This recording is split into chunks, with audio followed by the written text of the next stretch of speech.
Professor Uriel Reichman, Professor Boaz Ganor, Jonathan Davis, everyone here today.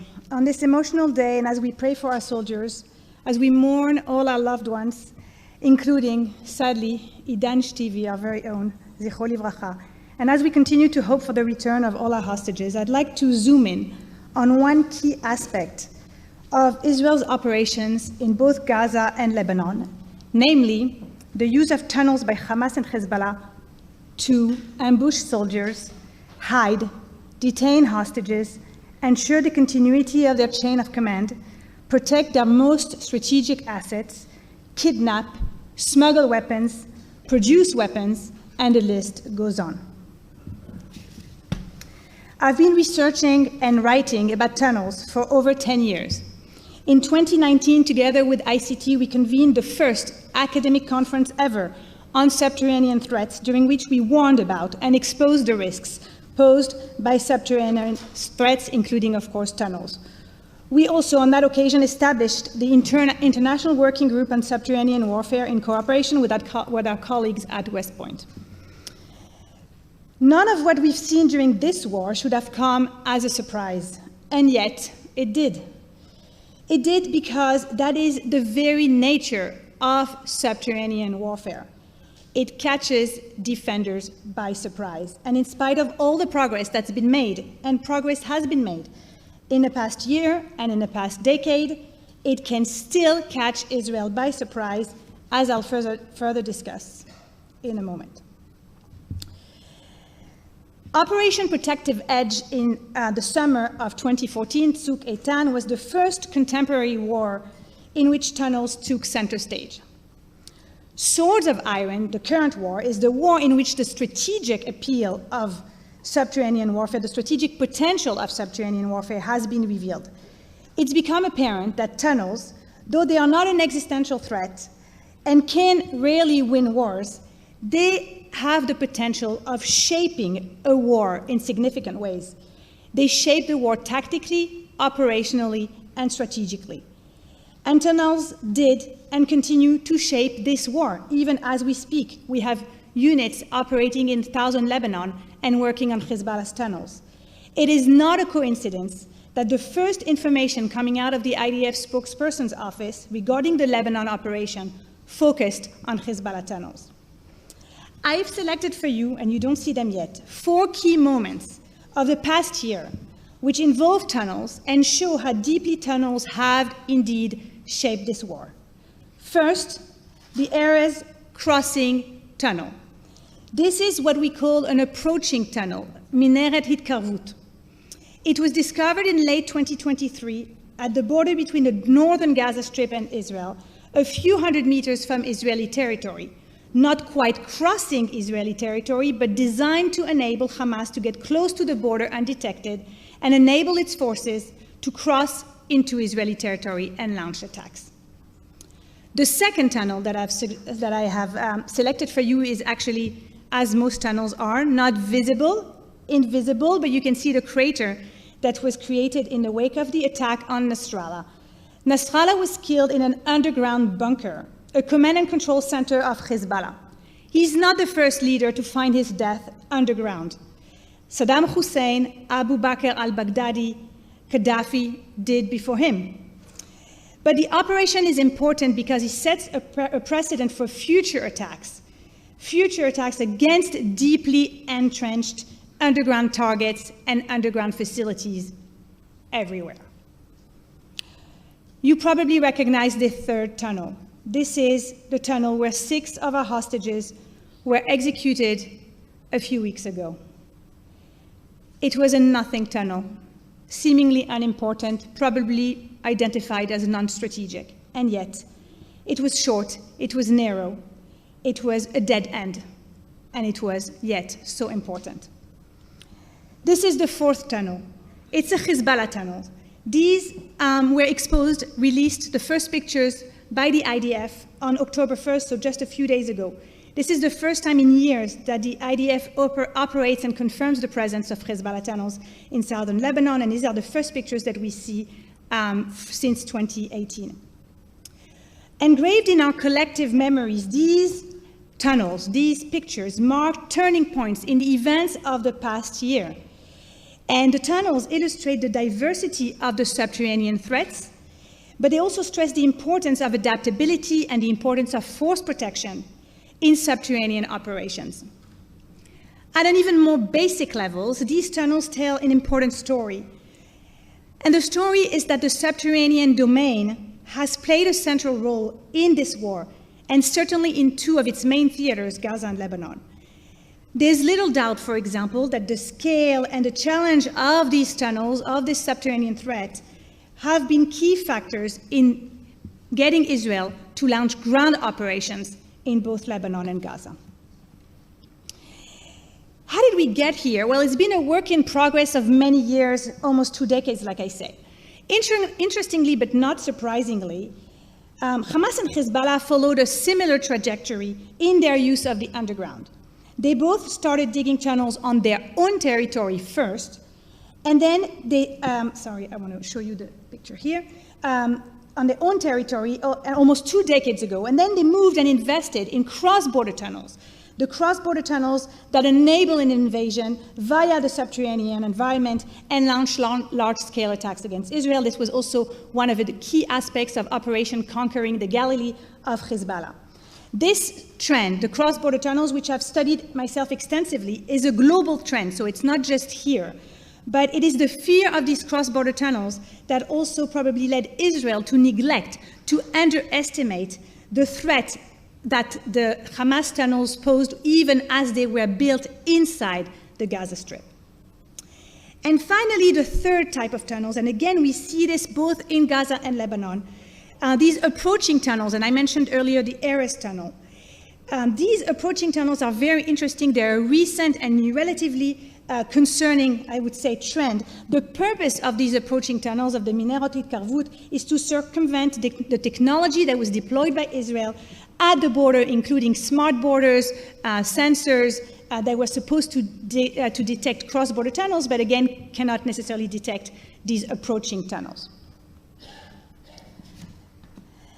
What becomes clear when we look at the evolution of underground warfare, particularly in our region, at the hands of Hamas and Hezbollah, is we see that significant advances in technology have been made, and yet the digging continues unabated, even after Operation Protective Edge in 2014. Israel worked tirelessly during that operation to counter, to detect, to destroy the cross-border tunnels, and it did destroy a number of them, more than 30 of them, according to the government. But following the 2014 war, Israel did a lot more. It created elite units, it built underground training facilities, it developed new detection techniques. And so all of this to say that Israel eventually reached a level of capability far beyond that of other militaries. But that did not deter Hamas and Hezbollah, and to the contrary, it strengthened their resolve to invest more, even more, in the strategic domain. And they turned subterranean strategy as a part and parcel of how they operate, of their modus operandi. And the question is why? What is it about the underground that makes it so appealing, even though it requires investment of resources and time and discretion that is unprecedented? So in contemporary warfare, what the underground does for these actors is that it serves as a great equalizer between them and their opponents in asymmetric wars. The tunnels and the other types of underground infrastructures are an effective way of countering advanced intelligence, reconnaissance, and surveillance capabilities. They are probably actually the most effective way to restore a level playing field between actors of vastly unequal military capabilities. And so terrorist groups, not just Hamas and Hezbollah, but also Al-Qaeda in Islamic Maghreb, ISIS, they invested in this new tactic and gained more experience, knowledge, and engineering know-how as they learn from each other.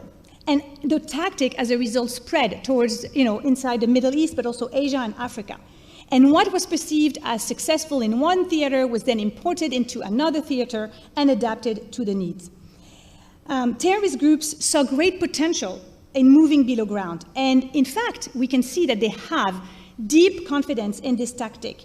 They understood long before us that underground threats and underground wars are draining, deadly, and unsettling. And so they looked, and they continue to look, for more creative ways to use this new domain, whether it is tunnel mining, as you can see here, land-to-sea tunnels, or even invasion tunnels. In other words, Hamas knew, don't make any mistake about it, that its extensive tunnel network in Gaza would slow Israel's response, would diminish Israel's competitive advantage, would protect Hamas's top leaders in Gaza, would prevent the rescue of our hostages, and would inflict heavy civilian and military casualties. Low-tech warfare, of which tunnel warfare is one example, it has paid off in this war, and it is a success that will sadly boost tunnel warfare everywhere. Over these 20 years, Hamas has perfected the use of underground warfare, and alongside the strong appeal of the underground as a strategic and a tactically valuable environment, let's not forget the tactical, I would say that 3 additional factors have played a significant role in this process. First is the lessons that Hamas, too, not just Israel, drew from Operation Protective Edge in 2014. Just like Israel upped its game, so did Hamas. They built blast doors to isolate and protect segments of their tunnels.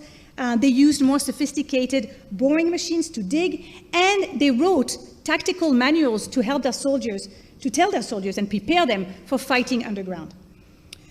The second factor is the war in Syria and Iraq, during which Hezbollah gained experience fighting ISIS, which had itself entrenched in Mosul, in Sinjar, in Raqqa, and in other places. One important innovation from the Syria and Iraq war and Daesh is the use of the underground to detain prisoners, in our case hostages, below the ground. And finally, Iran. Let's not forget, that's another factor, and Professor Ganor mentioned it yesterday and said to what extent Iran has been a part of this war. And I think this is one more aspect of it. Iran's influence has been felt on the size, on the depth, on the method of construction of these tunnels, but also in inspiring or encouraging Hamas and Hezbollah to think more strategically about their tunnels, to use them, for example, to hide their most strategic assets, and that could also include our hostages. So these 3 factors are incredibly important when we try to understand how we got to this point. In terms of the lessons learned, there are a couple of them. The prevailing assumption until this war was that, and this is also from the US military doctrine, was that you would only send soldiers underground in the very, very last resort, and you would have to avoid that at all costs. And I think this current war has shown that it's unavoidable at some point either to learn the enemy's tunnel structure, the use of the tunnels. I think this is what we're doing right now in southern Lebanon. To solidify gains and to ensure and verify the destruction of tunnels, you have to launch ground operations that enable you to deal with the surface and the subsurface. We've seen that booby traps, no matter how much we expect them and know about them, they change, they take different forms, and they constitute a major threat to our forces. We also see an evolution towards a more strategic use of the underground, no more just as a tactical way to operate undetected, but really as a way to build an entire political and military strategy. And we see the importance of continuing to invest in bunker buster bombs, precision-guided weapons, and thermobaric weapons in order to counter the enemy's entrenchment deeper and deeper. So if we try to assess what we've done so far, and here I'll focus on Gaza because I think Lebanon is too early, I think there's been quite a few tactical and operational successes. First of all, in a way that the IDF approached the subterranean threats by being methodical, systematic, and slow, even though it got a lot of criticism for the slow beginning of the operation after October 7, this was the right way to do it. It used aerial force to destroy some of the tunnels and also to clear the surface before it could penetrate into the tunnels themselves. As part of this process, Israel also innovated by using drones, by using dogs, by using water in order to destroy this infrastructure. A strategic success would be if we were able today to say that 2/3 of Hamas's underground infrastructure had been eliminated, or at least 2/3 of what we know Hamas possesses. And I think we're not there. I don't think we're not going to be there. That's my assessment. And so the working assumption should be that tunnels will continue to pose a challenge to Israel in future wars, because a lot of the tunnels, not all of them, but a lot of them do remain in the Gaza Strip. So to conclude, it's important to acknowledge what has been done. And it's undeniable that the IDF has gained more experience than any other military in subterranean wars and dealing with subterranean threats. And I believe that militaries will come and learn from how the IDF did it. And yet, if there's anything that become clear out of this war, is that even though technology does help and is indispensable, it is the high tech that breeds the low tech. And so technology cannot be the answer, the full answer to how we deal with those threats. And we've also learned that subterranean threats are very difficult to eliminate and get rid of, so it's better to deal with them as they're being constructed or as they're being built, or to avoid that altogether. And I think this is a mistake. If we were to say that now we know how to deal with them and we're not going to be surprised, and we won't be surprised in Lebanon, that would be a mistake, and we can't afford to make this kind of mistakes again, and neither can our allies, and our allies need to learn from our experience. And so what we must do is continue to invest in training, in R&D, in monitoring the areas where we suspect that tunnels exist, in knowledge sharing, even learning from other states and other militaries that have less experience than us, draw lessons learned from the current war, and eventually get ready and think about the future trends and what shapes the subterranean challenge will take going forward. Thank you very much.